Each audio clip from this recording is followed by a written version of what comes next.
Welcome everybody to 52 Living Ideas. We are going through Bhagavad Gita. We are on chapter 5, and today we are going to start with verses 16 through 19.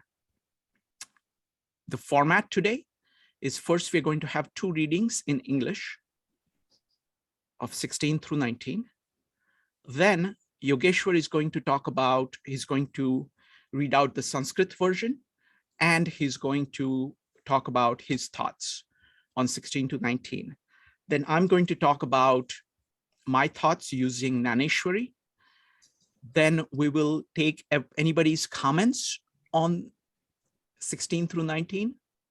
Any general questions then? Then we'll go to the next section, which will be 20 through 23. All right, so with that, Doug, if you could go ahead and read from 16 to 19. For some, though, knowledge can destroy their ignorance about themselves. Their knowledge, like the sun, illuminates the highest. Their intellects on that their Atmans, their basis that their highest goal, they go on to a point of no rebirth. Knowledge shakes off evils. A wise and cultured Brahmin, a cow, an elephant, a dog, a man who cooks dog, scholars see them all the same. Here on earth, those minds abiding in equality will beat rebirth because Brahman is faultlessly egalitarian. It's in Brahman that they abide. You said 19, right? Not 20. Yes. 19. Yeah, that's good. Thank you. Penny, could you go ahead and read again from 16 to 19? Okay. When, however, one is enlightened with knowledge by which any science is destroyed, then his knowledge reveals everything, as the sun lights up everything in the daytime.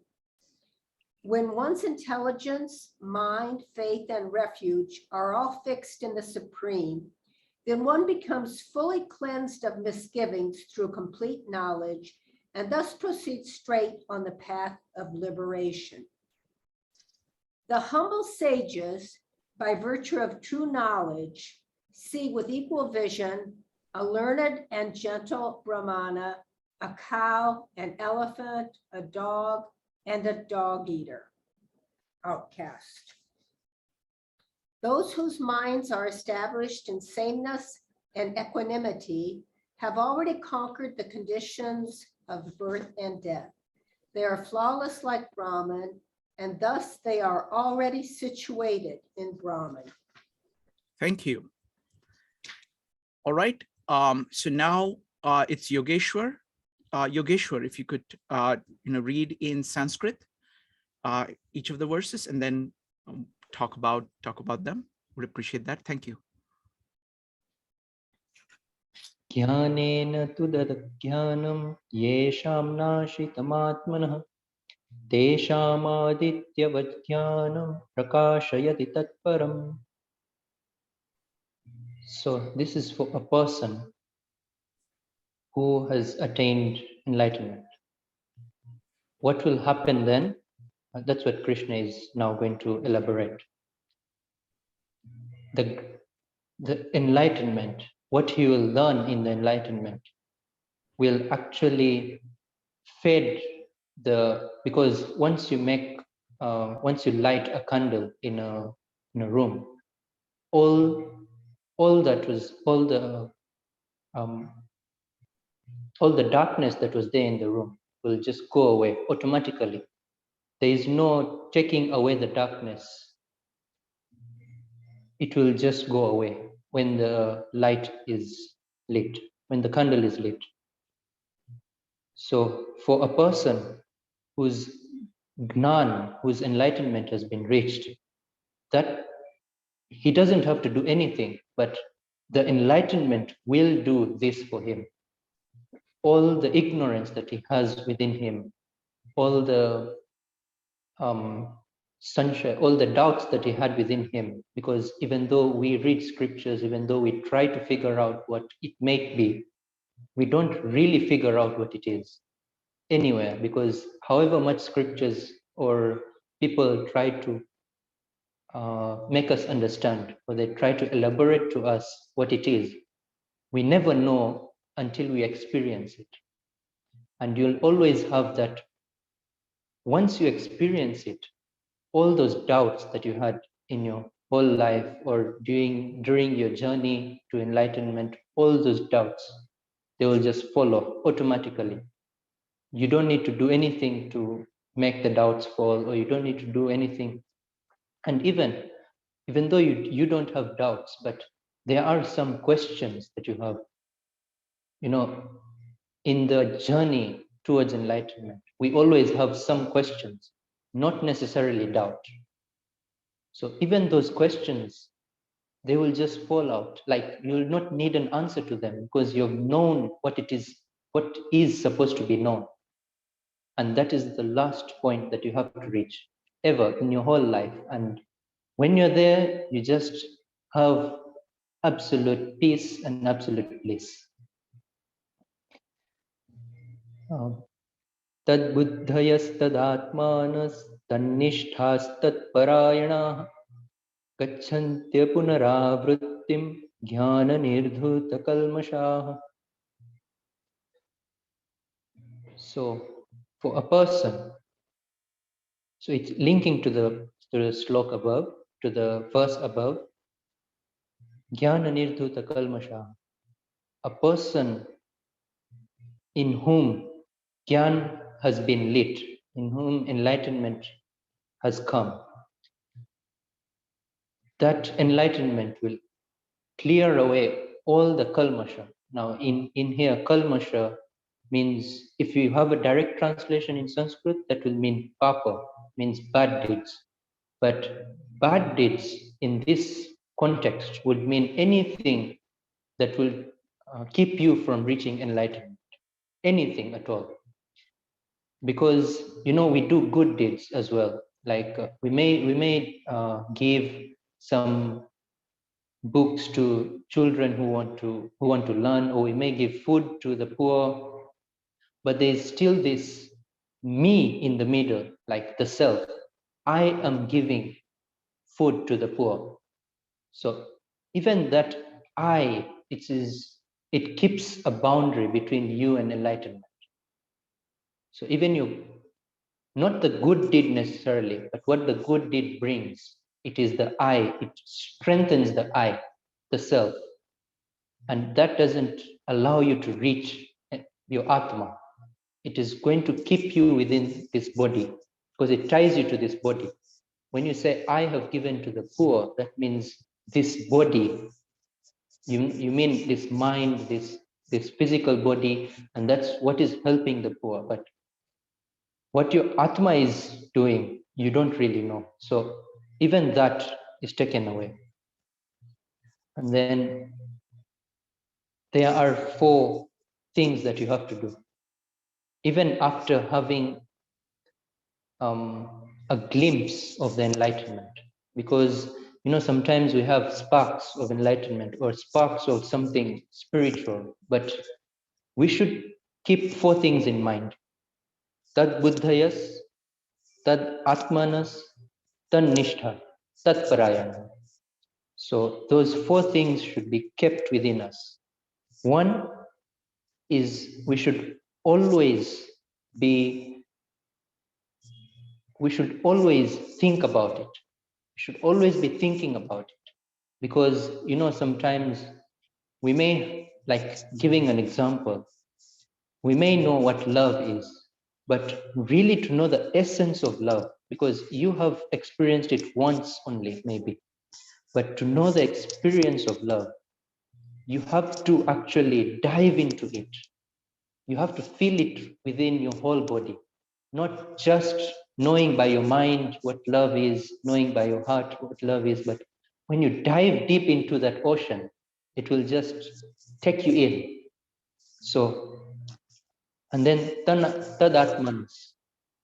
Now, tad atmanas here, there are different translations of tad atmanas. Some say about the heart, but I would like to bring this concept whereby tad atmanas,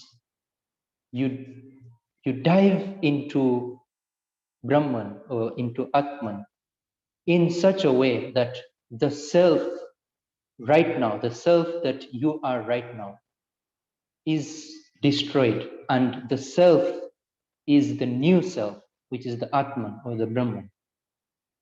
And that means Tad Atmanas. You should have a transformation of yourself totally. Like the essence of yourself should be transformed. You should not remain this body at all. And then even death comes. Like we can talk about all tragedies during life, but even though death comes, you know this body is going to die, but I am not going to die because I am transformed and I am not this body. You know it through experience, not through words. Tanishthas. So tanishtha means you should always like your thought is about it, yes, you have been transformed into it, but sometimes you see this whole spiritual journey is like it's a long way, and to get to that stage whereby you are totally transformed, yeah, it's really hard and it may take a very long time. So tanishtha means you should actually be staying there, because sometimes we have a spark, so we get to the center and then we also come back to the peripheral sometimes. Then like there's a shift between both of them. So we should always be seated at the center. Tatparayana.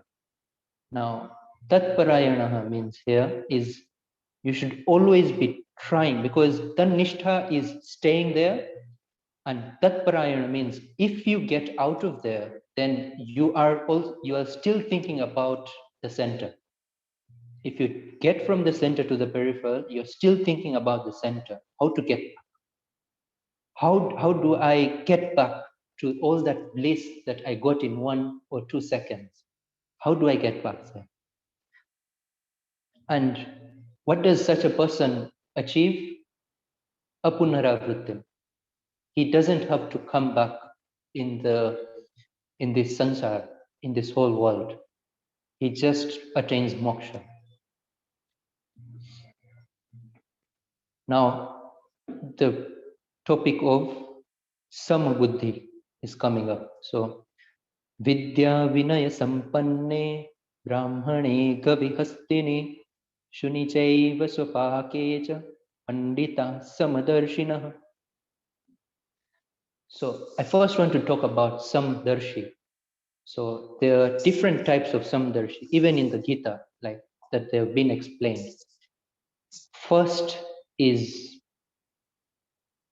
outside. Let's talk about outside because we know the outside very well. Yeah. So this topic of samdarshi, it is not looking at what you see of another person outside.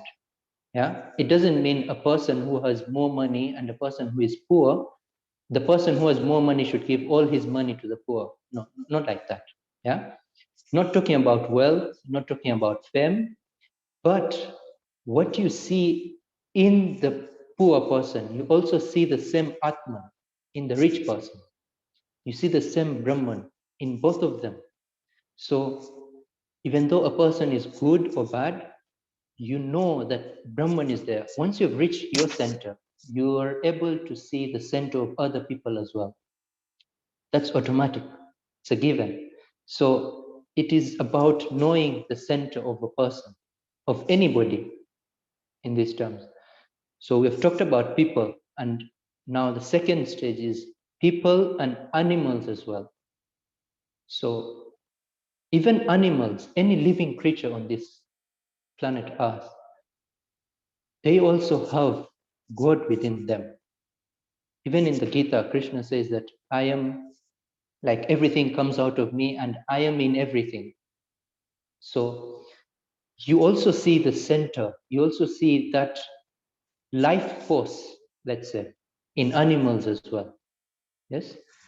And then there's another thing, another part of Samabuddhi, which is between living things and non-living things. Yeah. So even between living things and non-living things, there is some Samabuddhi, whereby like you have so much love towards God. Like you see God everywhere, you see Brahman everywhere, that even when you are touching a stone, you really touch it with reverence. You're like, yes, as in, I can see my Brahman in this stone. And that is what we are calling sthiti. That's what we are calling staying in the center. Like you see, once you've seen Brahman in yourself, you're able to see Brahman outside, wherever. And then the fourth type of Samabuddhi would say is between non-living things and non-living things. For example, between gold and a stone. Now, it doesn't mean you don't know the value of gold. It means that you can see Brahman in both of them. Yeah, and you are not attracted so much to the gold that you would actually steal some gold from someone, or you're not attracted to the gold that much, and you can see Brahman in both of them. So why choose one over the other in your mind? You know the value of gold, that's fine. Yeah, even like when we say Samabuddhi, so we should keep viveka. Vivek means the differentiation of things. So we should be able to differentiate gold and stone. That is for sure. But when you see Brahman in both of them, in that stage, you will not have an attraction towards one only, towards gold only, and that is the Samabuddhi. Now, there's also Samabuddhi within you, and that Samabuddhi would happen between the duality within you. Like sometimes you're happy and sometimes you're sorrowful. So even between those stages within you, within the mind, the differences between the mind. So there you are separate from both of them. So you have Samabuddhi between both of them. Whatever happens is happening in the peripheral, not in me. I am just what I am. So whether fame comes or shame comes, you are there and you can see it, that it is separate from you.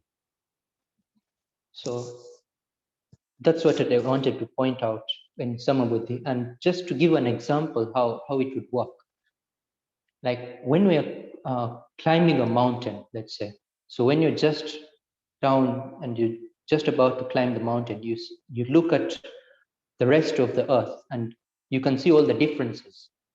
When you go up and up the mountain, you start seeing the differences less. And then still as you go up, when you reach the peak of the mountain, the whole world is like at the same level. The earth around the mountain is at the same level. You won't be able to see the ups and downs and all that after you're at the peak of the mountain. So this is just an example. That's how you see Brahman in everyone. And you see that Brahman is everywhere, so there's no up and down. There's no such thing as a rich person is better than a poor person. You'll also have so much love towards the poor person as much as you have for a rich person. It's the same. So this is transforming your own self. It's not about transforming the world, that the world should become one altogether. It's about transforming yourself and seeing that that self, the Brahman, is in everything. So here, when they're saying that Vidya Vinaya Sampanne Brahmane Gavihastini Shunichaiva Swapakecha Pandita Samadarshina. When they're saying Samadarshina in that slok, so we can see that they have talked about a Brahman. A Brahman means a person who is a teacher, person who knows scriptures. So even a person who knows scriptures, who can recite the scriptures, who knows the essence of the scriptures, who has practiced the scriptures, and who has experienced the scriptures. Yeah, so such a person. And what are they comparing him with? A person who actually cuts dogs and cooks dog meat, because normally nobody would do that. Yeah, but a person who is so poor or who has come under some circumstances that he has to do such a thing. Yeah, so even that person, how they're comparing such an experienced person who has experienced the life force within him, and a person who actually cooks meat, or he is cooking dog meat, really, in a very bad situation he is. So even between those two people, you can see that Brahman is in them. And even within, whether you talk about an elephant or a dog, yeah, so this is between animals and animals. So even an elephant and dog, you see Brahman in them. Like, if I could give an example there, if we there was a saint called Namadev. So Shrikant must be knowing about him. So he was actually preparing bread for himself. Yeah. So it is rotla, but in English you can call it bread. So he was preparing bread for himself, and then a dog came and snatched one bread and took it in his mouth. Yeah. So Namdev actually ran after that dog, and he was saying, Ram, Ram, stop, stop. And people in the village, they were thinking that he won't even allow a dog to take his bread. Yeah. But then when he reached the dog, and he told the dog to stop and patted him, and then put ghee on the bread. Like, even I don't like the bread without ghee. How would you like the bread without ghee?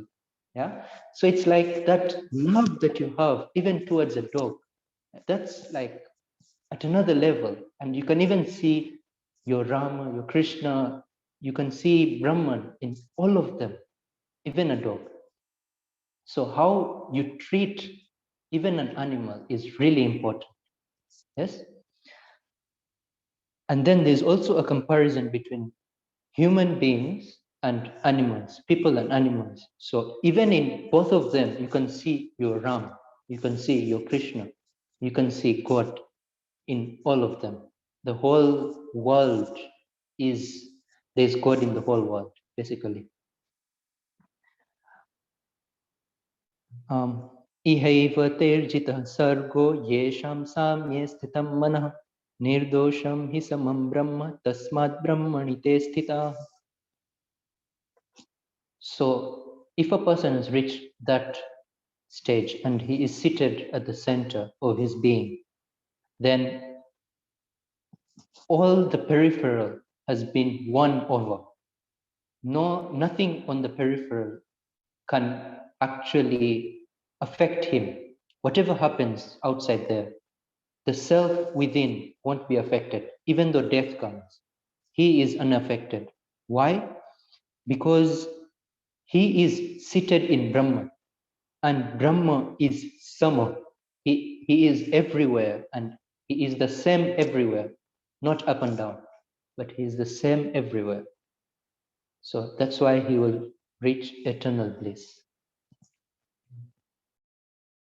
Wonderful. Thank you. Thank you, Yogeshwar.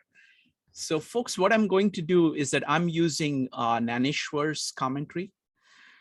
Finding Naneshwar and Naneshwari has been an amazing experience, equivalent to me finding Aquinas for John.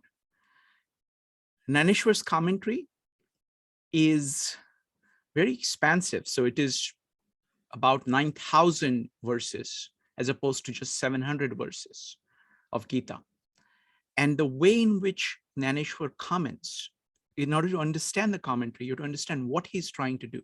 He's trying to make the deepest of philosophy accessible to anybody. He's actually talking to people who cannot read and write. And he wants to communicate the deepest of the message of Gita, the real message, to anybody. That is what he's trying to do. And to achieve that purpose, he keeps referring to just like Aquinas, he keeps referring to the deepest principles in order to comment on a particular line. So it's a very broad-based commentary. So I'm going to give a synopsis, or that's not fair. What I'm doing is that I'm talking about, just like in Aquinas, I can just do maybe 10% or 15% of everything he has said about something. This is about 10% of what Naneshwar has said about these 4 verses. And this is something that spoke to me, and which I think you'll be able to use in order to understand not just these 4 verses, because what we are trying to do is we are trying to understand Gita and where it is coming from. Okay, so before I go on, I strongly recommend that you listen to the entire Gita.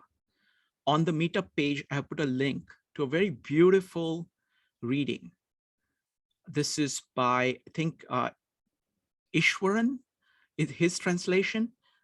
It's only 2 hours. So I recommend just listening to it multiple times to get a sense of the core ideas, because it's not about a particular idea.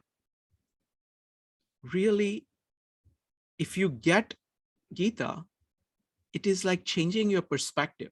It is changing your frame of reference of looking at everything. So it is deeply transformative. So I strongly recommend. So let me go ahead here. The first point that Naneshwar makes is that what you're after is what he calls Atmanyan. That means the knowledge of your own center. And that, he's saying, is the same as knowing God. Okay, so knowing your center is the same as knowing God. And once you're sitting there at the core of your being, you realize that you and God are not different. You're the same. And now he's talking about what happens when such knowledge, he uses this beautiful word, prakat hote. Prakat means to become eminent, to become apparent, to shine through. When this knowledge shines through, you understand the oneness of the universe, oneness of everything. And you realize that you become the world. So, and you kind of forget yourself because you kind of are immersed in the whole world. And he is just amazing at his use of metaphors. He says it's like suddenly becoming a sun. You're a sun now. Okay, the sun that is shining, you are that. So you do not even know what darkness is because you are sun. Okay, so it's such a big transformation. Now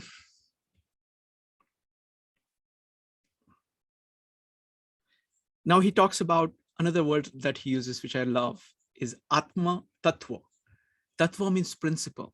See, once you have grasped the principle by which your core operates, which is the same as the principle by which existence operates, principle by which God operates, your mind is completely transformed. You suddenly think that you're the world. And he's talking about, Yogeshwar talked about this Samadarshi. Okay, see what he's saying is that you suddenly realize that you are not these external things, but you are your core. your Atma.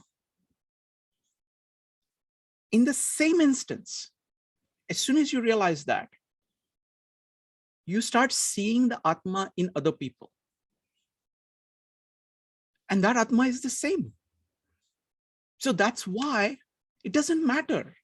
Is this a person Brahmin or he's Shudra? Whether it's a dog or an elephant, you're seeing the core of that being.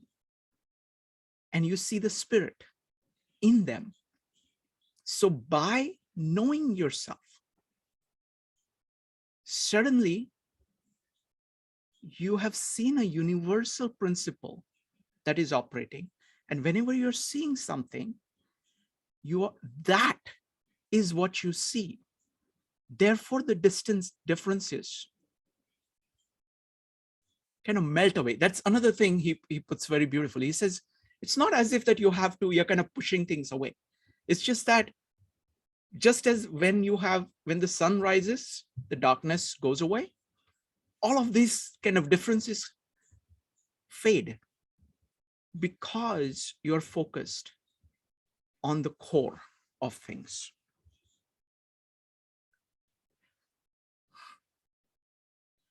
So all kinds of dualities, because what happens is that the duality, he's saying, is based on ego, where you are identifying yourself not with your Atma, not with your center, but your pride in the physical things that you have and that you have done. Because you're identifying yourself with that, you're also looking at other people and saying, okay, what do they have physically? What is their body like? What are they like? How much money do they have?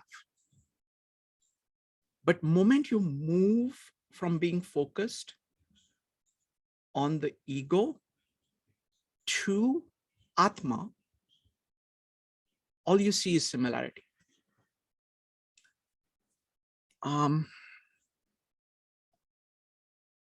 So things like higher and lower disappear. Another way of saying, he has so many beautiful, I just love his metaphors. He says, one who is awake does not have dreams. So he's saying, all of these things that people are focused on, all of this saying, okay, this person is higher and this person is low, that's like a dream. It's like you're not really focused on the core of what is going on, who these people are, but you're focused on these dreams. And the moment you're awake to the nature of things, your nature of your own soul and that of others. When you're aware of that, all those dreams melt away. This is again a connection I'm repeating, that it is you identifying yourself with your ego that is the root of you saying that the other person is higher or lower. Because you yourself are identifying yourself not with your Atma, not with your core, but with your ego. Inexorable consequence of that is that you treat people differently. So the difference comes from that. Once ego is gone, equality is all that remains. The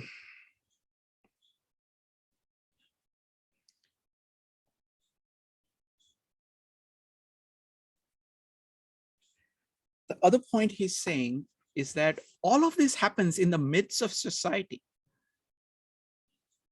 This is just truth of what things are. So you don't have to withdraw from society to be able to see this. This is a way of changing your perspective by being focused on the core instead of the periphery. Just that switch. That's what he's saying. I mean, he makes it beautifully simple.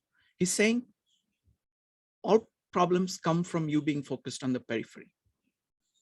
He's saying the core, the center, is the source of everything. When you're focused on the center, as opposed to the periphery. When you move your attention, your attachment from the periphery to the center. Let me just check. Somebody's trying to come in. I just want to make sure that they are, legitimate. So when you move that, make that move from the periphery to the center, in that action itself, all these things happen at once. So you remember the 4 things that Yogeshwar talked about, all started with the word tat. Tad. Tad means that. And that's the word that is used to refer to God or the center or the core. So what he's saying is that when you are focused on that, and those 4 things are 4 ways of focusing on those, on the core. So you are, your mind is focused on it, your heart is focused on it, your faith is focused on it, and your goal is focused on it. So once you orient, it's a question of orientation. Are you going to be focused on the core? Are you going to stand in the center? Or are you going to stand outside? That's all the question. And that's the thing I love about Naneshwar. He just, all of this, he just says, that's all it is. And in various ways, using various metaphors, he just shows you what this meaning is. So that's my take on these 4. Now, I first want to invite you to share what you thought of these 4 verses, anything that Yogeshwar or I said. We will start with your comments first. Then we will go to questions. And once we have done that, we will go to the next 4 verses. So please go ahead and type exclamation mark or raise your hand in Zoom. I want to know if what we are saying is accessible, whether, whatever comments you have, what are you getting from it? We'll start with Evanik, followed by Joe. Evanik. Yeah, a lot of things stood out to me, but just to be brief, I think the real big thing was the last part where you were referring to the commentary, Shrikant, where it talks about awakening to our own souls, and the souls of others, that dreams go away. And I was thinking about that because I was like, at first it felt a little depressing. I'm not gonna lie. I thought it was a little depressing. And then I thought about it. It's like letting go of ambition in a sense, and letting go of, because a lot of times our dreams may not be ours. They may be a product of someone else's. But when you go to the self and you're focused on the self and on the center, and you're living from that, in a sense, you're being who you are. So you're letting go of things from the periphery and, influences of other people who say what you should want. And you're really getting to the focus of who you are. And I think it goes into some of the other things you were saying, is that you're not acting out of ego. You're refocusing from ego to Atman. And then you see the similarities between yourself and others. So I think if you're acting from your center, then the ambitions and dreams do dissolve and you are acting from who you are. So now you're awake. And that was also a really good point about being awake. If you're acting from your center, you're now awake, and you're only sleeping when you're only dreaming when you're sleeping. And it can be so many contexts. Like you could be awake physically and still dreaming because you're not living the reality you want to live. And once you're living in reality, you don't have to dream. So that's what I got. Wonderful, wonderful. So let me give you 3 examples that he gives to elaborate on this idea. So he says, it's like deer desperately running after the mirage to drink water. And you keep doing that because you think that your salvation is to go from place to place, but you keep going and there is no water there. You know, the water is within you. You're just going and seeking that. Or he's saying it's like, you know, fish that takes the bait because it sounds, you know, it is tasty and he can't resist it. And in the process of that, loses its life because you're getting attached to things that are outside and you're getting away from your, you know, your core. He says it's like a mouse trying to find shade in the, in a cobra's, what is it called? Not funny. It's, you know, a cobra goes like this. So mouse is trying to find its shade, you know, it's very hot. But so it gives you temporary relief, but you're losing your center as a result of that. Thank you. Next up is Joe. Yeah, this is very, very deep. So I too am similar to Evanik in the sense that, yes, the idea of seeing the Brahman in yourself, you can see it in other people, and then how that enables that. And then, but if I think about the opposite of that, and it's the ignorance of self that would actually cause you to act poorly. So that's the way I'm interpreting that. I don't know if that's absolutely correct. But the idea that this allows us to erase any kind of hierarchical structures or any kind of structures whatsoever, and allows us to be at one. The only thing I'm a little bit confused of is I don't see how knowledge could be on the periphery if knowledge is so critical of oneself, is critical to appreciating everyone else or seeing the God in everyone else. That's the, so. No, he certainly thinks that knowledge is, I mean, knowledge in the Indian sense, Okay. focused on knowledge of the Atma. It is focused on that. That is what he's referring to. All like knowledge. Okay. Referring to knowledge of being, knowledge of God, knowledge of Atma. Okay. Okay. So it's not, okay. It's not like the knowledge that we traditionally define it as. No, so that Okay. is the difference. That is the difference. When that's exactly the way in which even Bible looks at it. When it is talking Right. about the Spirit. knowledge, the word, it is all referring to knowledge of the center. Okay. All right. So that makes a lot more sense to me. I mean, and then the passages actually start to make a lot more sense the way you explained them now, you know, because the sages see an equal eye, the learned and cultured Brahman, the cow, the elephant, the dog, the outcast, all of that starts to make sense. So this was very, very helpful for me. Yeah, thank you. Thank you. Next up is Allison.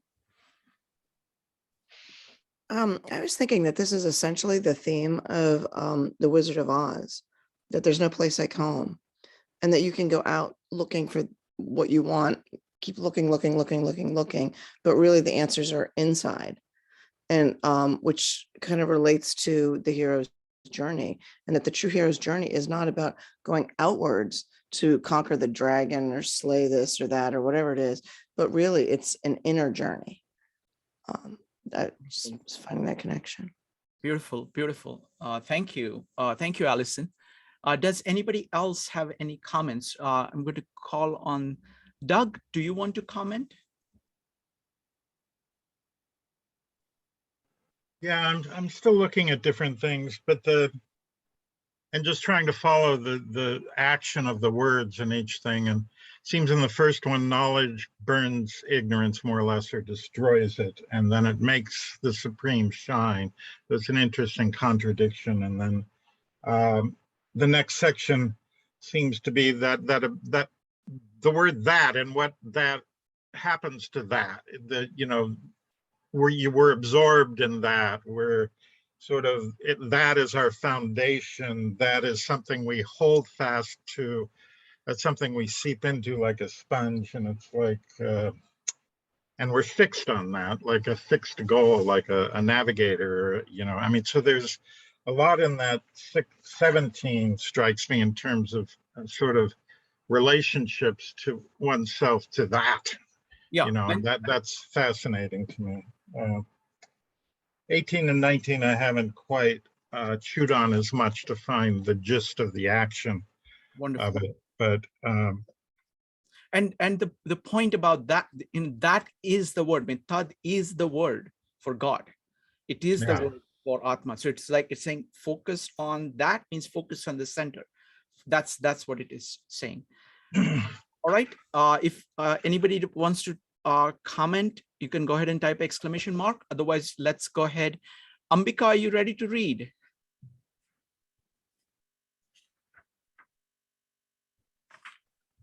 Okay, then we'll start with Doug. Doug, if you could read. Ambika, are you there? I'm here. Okay. I didn't realize I was muted. Where Okay. are we reading? Can you read from, this is chapter 5, from 20 to 23. Okay.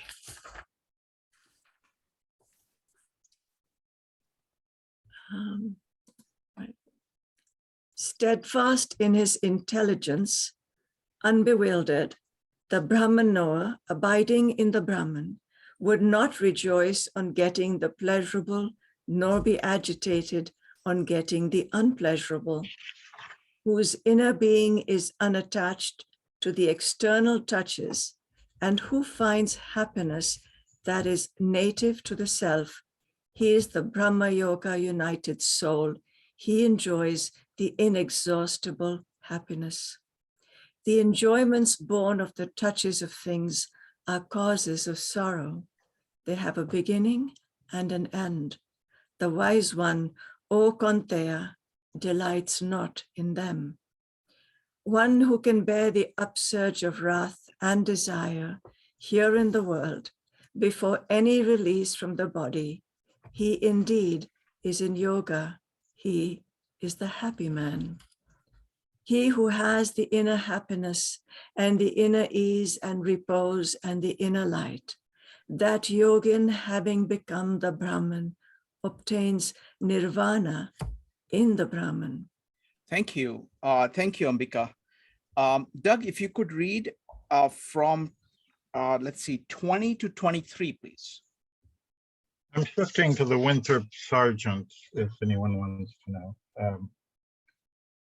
One should not rejoice upon attaining the cherished, nor should one shudder upon encountering the uncherished. With firm intelligence, undiluted, Brahman knowing, one is established in Brahman. He whose self is unattached to external sensations, who finds happiness in the self, whose self is united with Brahman through yoga, reaches imperishable happiness. Pleasures born of contact, indeed, are wombs, i.e. sources of pain, since they have a beginning and an end, i.e. are not eternal. Son of Kunti, the wise man is not content in them. He who is able to endure here on earth before liberation from the body, the agitation that arises from desire and anger is disciplined. He is a happy man. He who has happiness within, delight within, and as a consequence, inner radiance, this yogin attains to Brahman Nirvana, absorbed in Brahman. Thank you. Thank you, Doug. All right, let's go to Yogeshwar. Yogeshwar, could you go ahead? Yes. So the first point about the verses said before. So just one point. Please. To finish it off. Yeah. Please. Even while greeting people, yeah, it's namaste. So there are two words in there. It is namaha te, and namaha is normally said to God, like we say Om Namah Shivaya. Yeah. So when we're even greeting people, It is like Namaste, Namaste. Yeah, and there is a sandhi word going in between there. So, Namaste. So it's like I bow down to you. It is not to the physical body, but to the Brahman that you're seeing inside. Now, could be interpreted in different ways according to at which level you are. For example, if you're just doing sadhana, you're just starting. Yeah. So one thing could be like you are in a moral way, you're just bowing down, like, yes, you are greater than me. But when you go ahead in sadhana, then and you have had some spark within you, you've actually experienced something, then actually when you meet somebody else, you are remembering this experience that you had before.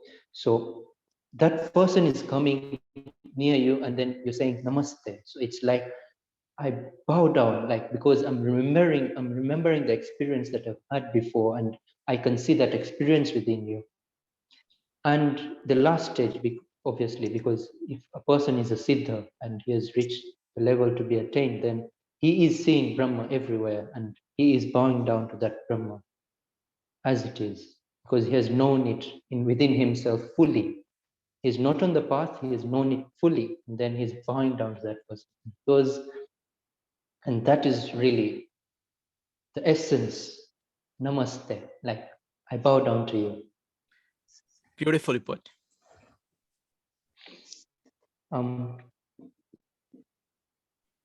न प्ररिष्येत् प्रियं प्राप्य नोद्विजत् प्राप्य च प्रियं स्थिरबुद्धिरसम्मूढो ब्रह्मविद् ब्रह्मणि स्थितः. Because you are at the center, if something that normally brings happiness to you, yeah, it wouldn't bring happiness to you now, but what would normally bring happiness to other people as well, and what would bring happiness before you being seated at the center, that is what is called priyam here, something that you love. Not that you love it now, but everybody would be loving it if they had it. So he is not enjoyed by getting something that is loved by the whole world. And even though the greatest misfortune falls upon him, he is not sorrowful at all. He is just in one state, totally in one state. So normally we are enjoyed by getting things that we like, and we are put down when we get things that we don't like. Or the opposite as well. Like if we don't get the things we like, we are sorrowful, we're put down. And when we get the sorrowful things that we have taken in, so all that, and then when we don't get something that would make us sorrowful, we are enjoyed. Yeah, that this would have happened, but it's good that it didn't happen to me. Yeah? So we are enjoyed by that. So all those four things, anywhere, whatever happens, you are just in the middle and you are not put to the peripheral by any of those. Now, there are different stages in this, whereby from the start, you would be such a person when you're starting, like you would be enjoyed by something that would attract your mind, and then you would not be enjoyed by something that destroys your mind or you don't love. And then there is another stage whereby because your whole perspective changes, because your goal is enlightenment, so your perspective changes. Things that used to be joyful for you, they now change. It's a flip switch first. Yeah? So they change. So those that were enjoyable for you, they will become non-enjoyable. They will just become neutral in a way. And then those things that brought sorrow to you, they will also flip the switch on the other side, because sitting in one place or like doing some sadhana, that will really be like sorrowful for now. Yeah. And anybody else would be like, why are you doing all this? It's just, Brahma is everywhere. In a way, if you take these verses in the opposite way, yeah, it's like Brahma is everywhere. Why do you need to do sadhana? Why do you need to actually acquire any gnan? I am Brahma, you are Brahma. So why do anything at all in this world? Yeah. And that is the wrong way of interpreting it, because you are Brahma when you attain it, not before that. Before that, you have to actually try to be at the center. Yes, because it is potentially that you are Brahma right now. When you become Brahma, you are Brahma. Like we normally say that if you have a seed of a mango tree, yes, you have a mango tree in your hand as a seed, but it's potential. So when you actually put it in the soil and then you care for it, and it will become a mango tree. Yeah. So that's the potential that you see in yourself, in everyone as well, right now. But when you get there, you'll see the enlightenment. You will see Brahman in everyone. And when you're in that state, it's totally different from how we could interpret it now. We could interpret it the right way or the wrong way right now, because it goes both ways. Our mind could actually put it both ways. And that person knows Brahma, a person who is not deluded by the peripheral, that person knows Brahma and he is seated in Brahma.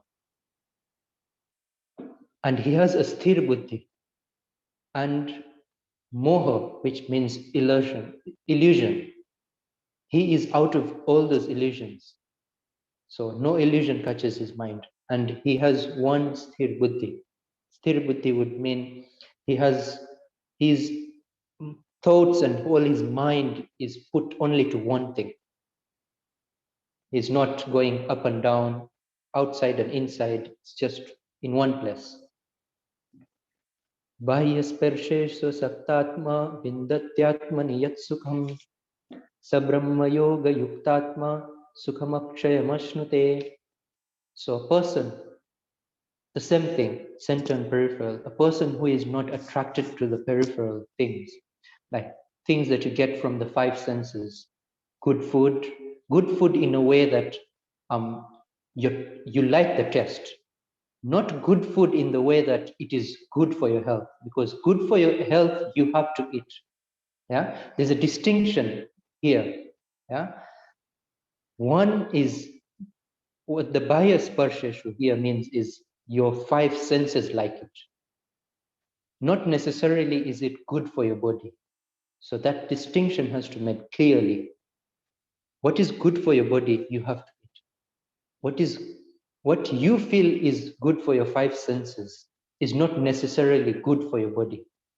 And what is good for your five senses, what you feel is good for your five senses, sometimes actually deteriorates your body in a significant way. So if a person is not attracted towards those five senses and he is attracted towards the Atma, such a person who is seated in the Atma, Sukham Akshayam Ashnute, you will find peace, you will find bliss that is eternal. There is no part bliss, or there's bliss right now in 1 second and something comes to you and the bliss is broken. No, nothing like that. The bliss stays there. It comes once and stays forever. Yehi sansparshaja bhoga dukkhayo evate adyantavantah kaunteya nate shuramate buddha. So about the five senses, all those things that you get out of the five senses, they bring some joy that is not permanent. And that impermanent joy would also bring sorrow after that. And it has a start and an end. Basically, you see, sometimes if you like eating, yeah, so you'll start eating And then there'll be a time whereby if you eat more, you will actually not like the same thing that you started eating with so much joy. So there's an end to it. Even watching or like watching something, yeah. Maybe if you like watching movies or watching series or anything, there'll be a time when like even that same thing will not be enjoyable to you. There will be a break in the enjoyment. You will be enjoying something else more. So all those things you should know. And knowing is not by listening to someone or somebody has told you or just reading somewhere that they are this, but it is experiencing it. You get in the middle there and experience it and focus on it. Focus on those points whereby you're not liking it and ask yourself a question. Wait and ask yourself a question. Why am I not liking it right now? Yet an hour back, I was liking the same thing. Why is that difference there? So you yourself, you have to contemplate between your liking and your disliking. And when you contemplate all that, then you will understand that when I sit at the center, there is nothing that I don't like. I just like everything when I'm seated at the center. Yeah.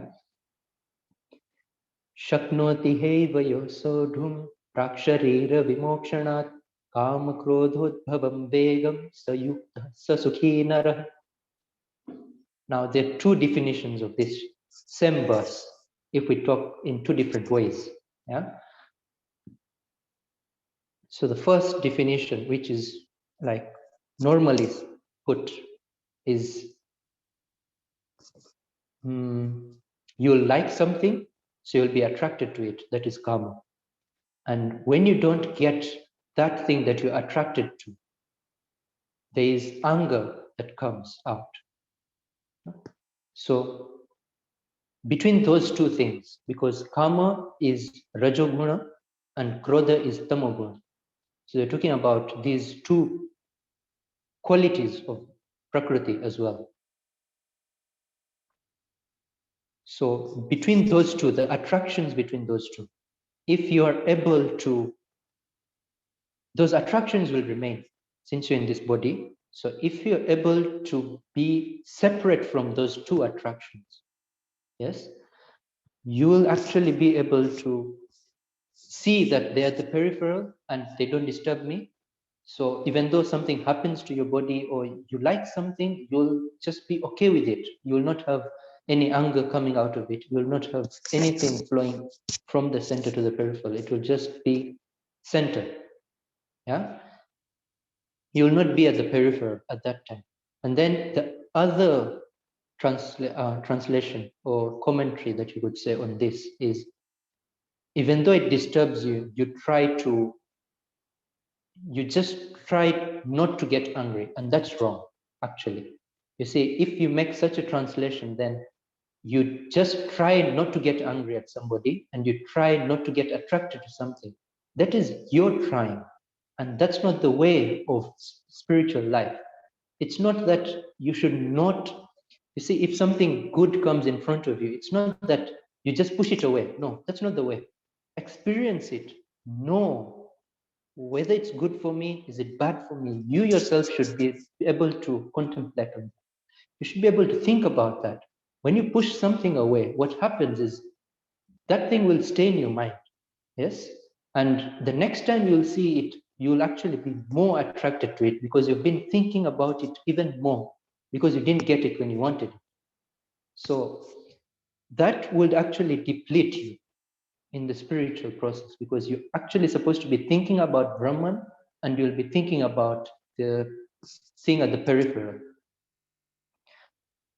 So out of that, you knowing that I am separate from it and that is at the peripheral, it won't give me any bliss that I want, then that's when you know that I don't have to be associated with it. Thank you, Yogeshwar. So now I'm going to talk about Naneshwar's commentary on these 4 verses. First point he makes is that your reaction to external things is like a flood of mirage that doesn't really move the mountain. So your Atma is a mountain, and there are all these floods of mirage that can come by. Whether it is pleasant or unpleasant, it doesn't move you.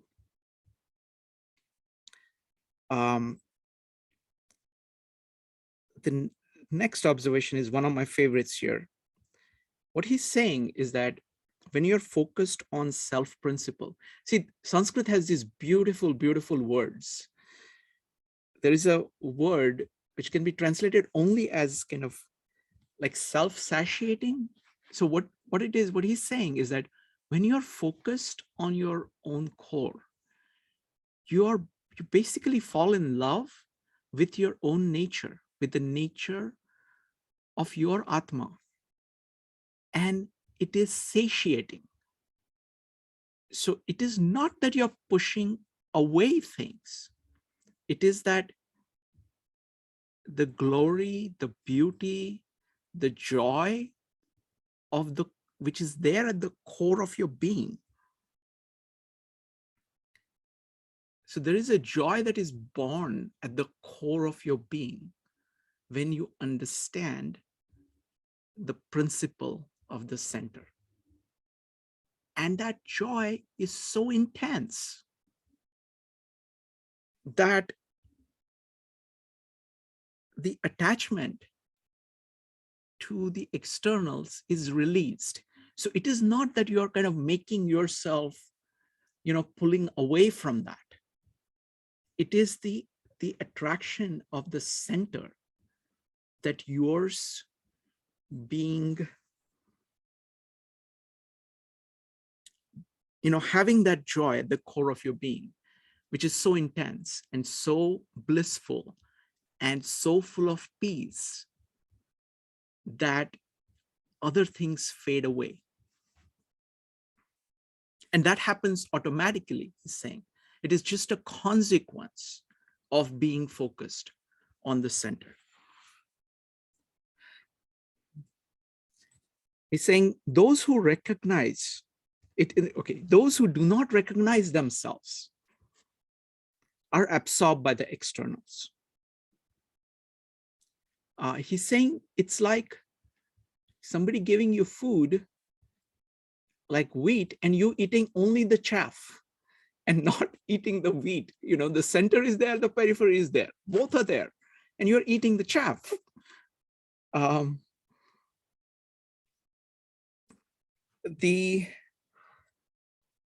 Now this is another very deep point.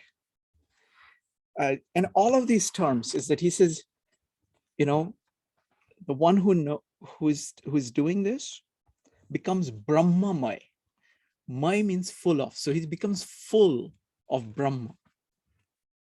He meets himself. So it is like, imagine you meeting a person that you really love. That's what he's experiencing when he looks at his own core. And he says, the oneness, here's again, it's just the metaphors are so incredible. It's like water, right? When water mixes with water, when water meets water, it just becomes one. There isn't any distinction. So when you are focused on this living water within yourself, and you see the living water in other people, you're realizing that you're just part of an ocean. So the distinction just goes away. He's saying it's like sky, just like in sky, the winds don't say that this is me and this is the other wind. They just naturally mix. And it produces this calm and serene state of Brahmamaya, Brahmamayata, he calls it. It means being full of God or full of reality. So your peace is rooted on the fact that you are focused on the core of being itself. Because there is nothing you need to worry about, because you are there.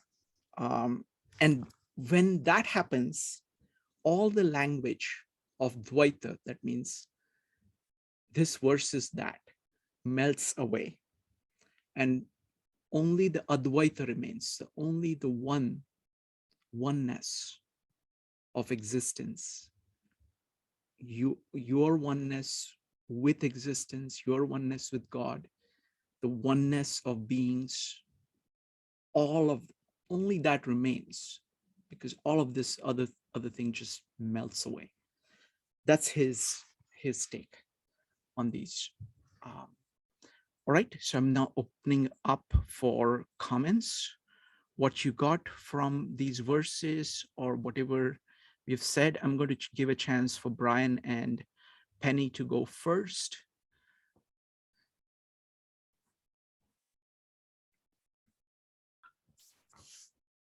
Well, Sri Client, what you just said is blowing me away. That's amazing. It's not me, Brian, it's Nyaneshwar. It's Nyaneshwar. It's just incredible. And this is the core of Gita. And he's able to, he's able to communicate it so simply and so powerfully that that's been happening. So please go on. Sorry to interrupt. Well, earlier I had another thought, but this other one just seems so much more overwhelming. I'll just pass. All right. Thank you, Brian. Really appreciate that. Folks, if you'd like to comment, go ahead and type an exclamation mark in chat.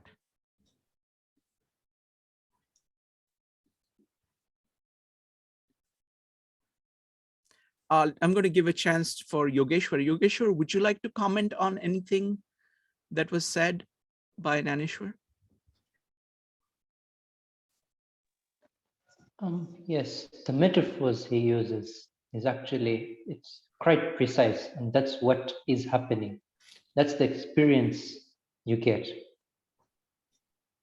You can't describe it better in worldly terms, in something that we can know, yeah, because that experience is totally different. But we have to say it, how it happens and what happens, how you feel when you get there. And those are the best metaphors, actually. Wonderful. That we can get out of it. Thank you. All right, folks, if you have no comments, what I would like to do is that we want to share with you this idea of bhakti. Okay, so first, Yogeshwar is going to talk about it, and then I will talk about it. But if you want to comment, please go ahead and comment. And we will go ahead, please. So we're going to start with Shreya, followed by Doug. Shreya. Yeah, so I wanted to actually talk about this part about, being so with the Atma that you don't experience either the pleasures or the pains of the body in which you are inhabiting. I think sometimes when you are in pain, it can be very difficult to step away from that pain and just be, in that state where you are separate from your body, because it is a state that forces you so much to be in your body. So I find that those are the most difficult times to be in that equanimous state. So I just wanted to share that. Thank you. Next up is Doug, followed by Madhav. Doug.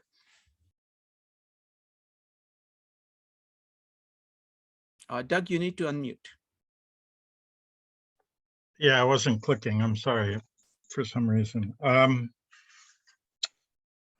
Yeah, this section, I think the more one separates from the surface of life or the sensations or the things we get attached to, the things we crave or fear, or then the more you get to something else. And I think when you go deeper into meditation, then the more you approach an emptiness, I think the more there is in a bliss once you separate. Even the cloud of unknowing says it's sort of the same thing.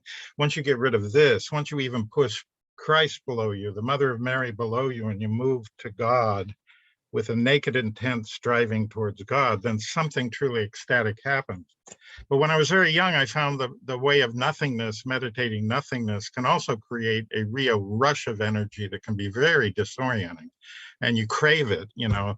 Once you've seen the Garden of Eden, you don't want to be kicked out. And so that ability to experience, not experience, I keep going around this section about, because something is, on this level, everything is impermanent.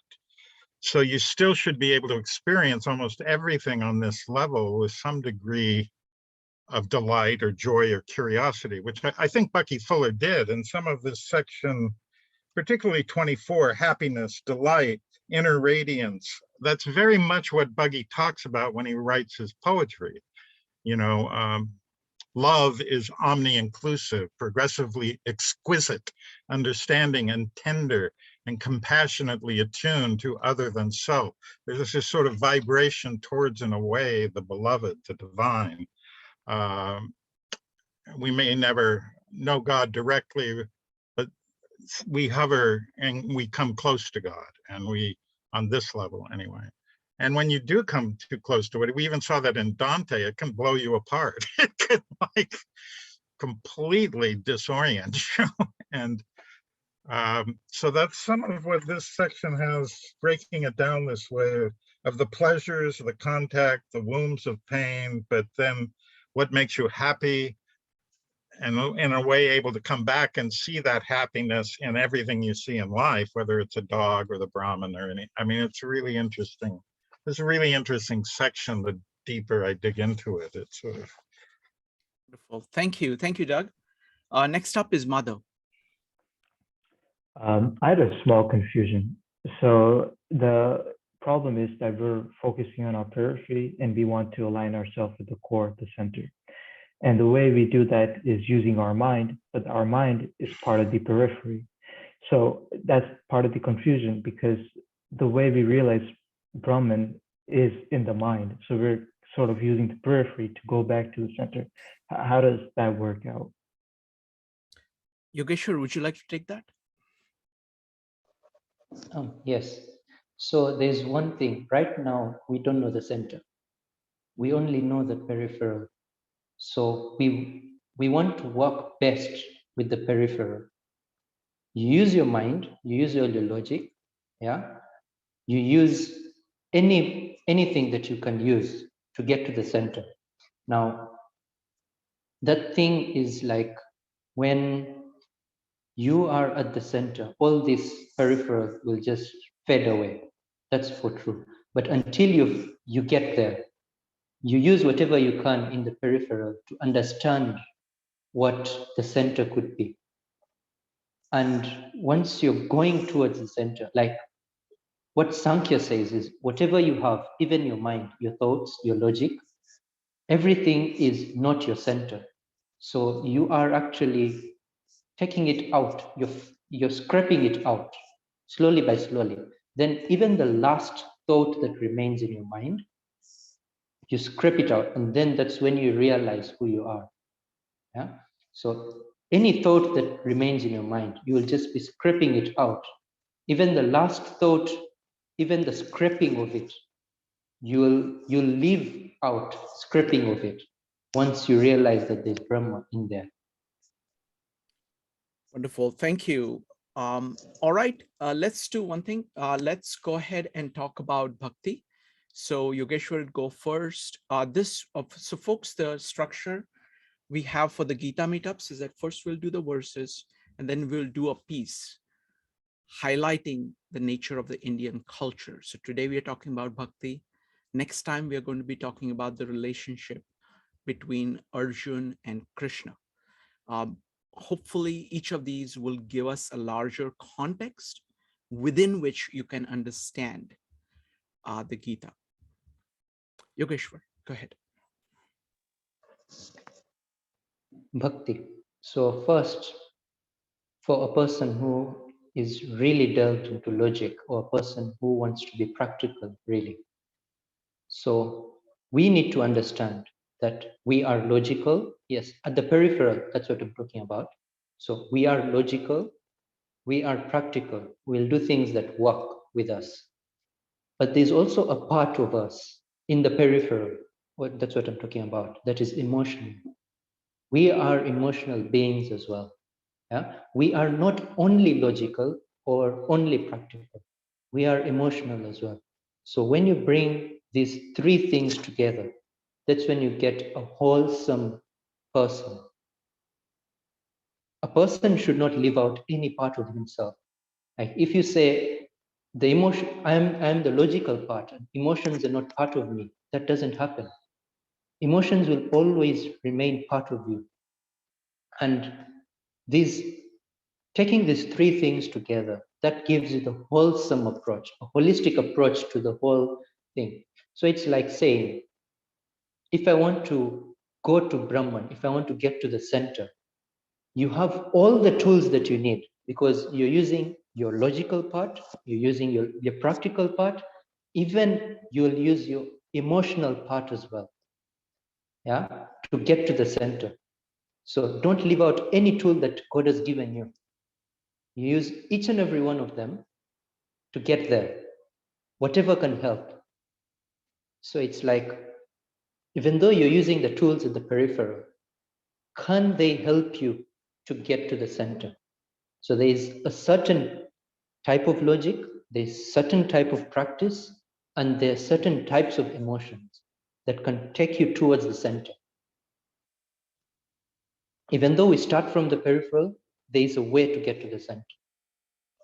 So we must know that we are part of Brahma, we are Atman, and that's where we have to get. And then there's another point about bhakti I want to say. If you're logical, yes, you will have logic in your mind, yeah? And you will try to be as logical as you can towards the center, like what it is, you will try to know what it is. What will happen is that the I will remain because I am thinking about something. So the I will remain, yes? This I'm talking about the startings, like when you're starting your Gyan Yoga, when you're starting your Karma Yoga. So you've not reached there. So obviously when you're starting, your logical part is still there. And then when you're doing Karma Yoga, your I is still there. But when you're doing Bhakti Yoga, the first step you take is my I is not there and only you are there. Yes? So that's the essence of love. Yeah. When you're loving somebody, you neglect yourself. You're saying you are there and I am here for you. So the I part, the ego that we talk about, it's the first thing to leave. You should first leave that aside and then you enter Bhakti. Yeah. So that's one important part of love that we can talk about. And love in a way, yeah, it is something that you cannot talk about in full length, because if you could say that when a person not only talking about love, because when a person is seated with a person he loves, yeah, even though you just have your hands together, it's enough for you to feel the love. And it's a feeling, you don't think about it. When you think about it, it dies away. You just feel it and it comes into you, it absorbs you, and only Brahman remains. So that's another way of doing a practice. Yeah. So here, what we have talked about is I am there, and I, like when water delves into water. So that's what happens. It just mixes up. You're just one with Brahma in Bhakti. So, and in Bhakti, in the Indian way we talk about love, yeah, towards God. God can be our friend, God can be our father, God can be our mother, God can even be our son, because you can actually tell him some things that you'll never tell anybody else. It could be your perfect friend, Could be anything, anything. Like in Indian spirituality, there is no anything that God can only be one part of your family. No, he can be each and every individual you want him to be. And you focus on that one part that you like about him. Yeah. Anything. If you like him as your friend, you share each and every secret with him. You just talk to him like as if he's there. Yeah. Just in front of you. You call him to your house. You give him food, everything in that way. So that's bhakti. You're diving into Brahman in a way. And when you dive into Brahman, you forget yourself first. And that's the main essence of spirituality, whereby even though you're talking about the logical self or your practical self, the end is actually the ego that you have built up. You have to forget that ego in a way. So in bhakti, that will be the first step to go. You forget yourself, the person in front of you, which is God, Krishna, or you'd say, is there, and that is, and you are poured into him altogether. Like even when the example, when we love somebody so much, yeah, we're only thinking about them anytime. Yeah, we're only thinking about what he would like anytime. We're only thinking about what would please him anytime. So that's how the concept of bhakti comes up. So you're using the same thing that takes you towards the world, and you use it towards God. And in a way, because losing yourself is such a big thing, even through jnana yoga or karma yoga, when you lose yourself, it's actually a thing that it's like, you know, when you're dying, you're so scared because what I have identified with as the body, I will not be. So you're scared because I will have to leave this body. But in love, in bhakti, what happens is that you're so welcome to the idea that I will leave my body because I'm getting the love, I'm seeing the love that I'll get. Yeah? You are not attached to the body in a way. So when you're doing bhakti, all this happens. It's not that you'll keep attached to your body. Detachment from your body will happen, but it's all automatic.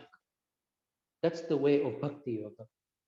You only focus only on God as whichever bhavna you have, whichever feeling you have towards God, that will help you focus on God. And even karma yoga, you focus on an activity, yes? So you focus on your karma, and that becomes everything for you.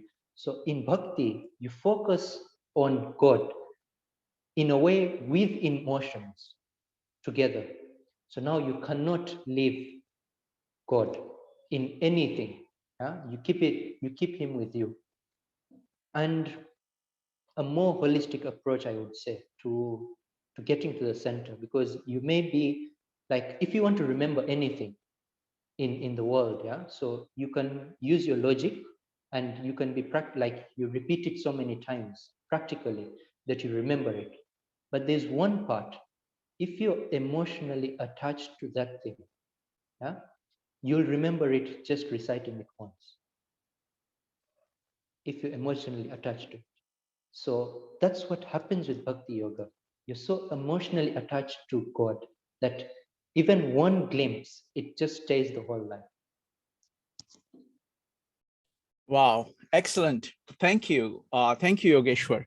So what I'm going to do is I'm going to take a song and I'm going to describe the lyrics to you first, and then I'm going to try to sing it. I can't sing, but I'm going to try to sing. Okay, so this is a song. This is a Indian classical song in Rag Bhairavi. It starts by saying, Tuma ajana Bhagavan. It means, you know, the person is saying to God, you come. Okay, you come now. Okay, now the beautiful thing about it is that it starts by being an invitation. It is also pleading. It is also a demand. The emotions go from, vary from pleading to demand to sadness that he's not there, anticipation of the joy when he's going to come. It just goes through the entire gamut of emotions. So tuma ajana Bhagwan. So you come to me.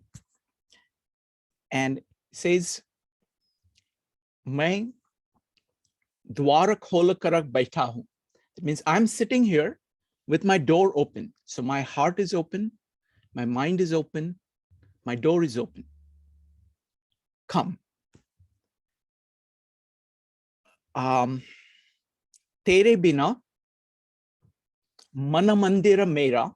So without you, mana mandira, that's a beautiful word. That means the temple of my consciousness is hai pada. It's basically what he's saying is that the temple of my mind is desolate without you. Okay, so that, and then so that is the main part, and then there I'm going to do only one of the following parts. It says Rita puja ki yaad nahi hai. So I don't remember the proper rituals. Okay, kya chadau prasad nahi hai. Now, what can I offer you? Because I don't have anything to offer you. Okay, so he's saying, look, I don't know rituals. I don't have any offerings. Okay, and then he says, Tumaho data, mai ho bhikari. Because everything is God's, Brahma is everything. What can you give Brahma? Okay, it's everything. So, Tumaho data, mai ho bhikari. Kya diyu? My balidan. What can I sacrifice? The thing is that he is actually just is focusing on God. There is nothing more. And he's saying, come now. Okay, so that's what it is.